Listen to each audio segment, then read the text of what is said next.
Spinnaker Spence 300. Pour moi, c'est une des montres Spinnaker que je préfère. La Spence 300 combine beaucoup d'arguments alléchants. Tout d'abord, son prix, mais aussi ses caractéristiques.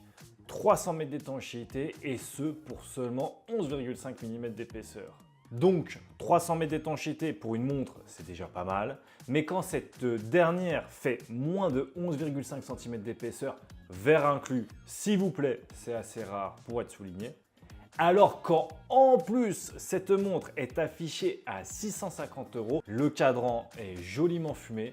Je vous avais déjà parlé de la cadran bleue sur Montre ton calibre, mais aujourd'hui c'est la version blanche type off-white que j'ai voulu vous présenter car je trouve qu'elle a un look génial et me fait penser à la Rolex Explorer 2 et plus particulièrement celle au cadran blanc, référent 16570 que l'on appelle Titi di Maïs, car ses index et ses aiguilles en tritium donnent parfois en patinant une teinte jaune maïs qui est vraiment très sympa.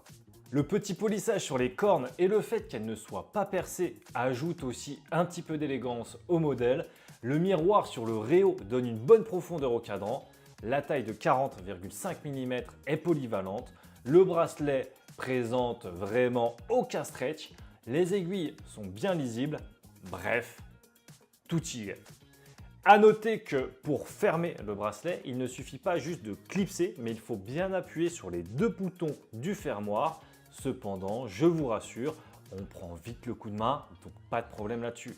Et petite cerise sur le gâteau, elle vient avec deux bracelets, un en acier et un en caoutchouc et est très légère. 150 grammes avec tous ces maillons, ce qui participe bien entendu au confort au porté.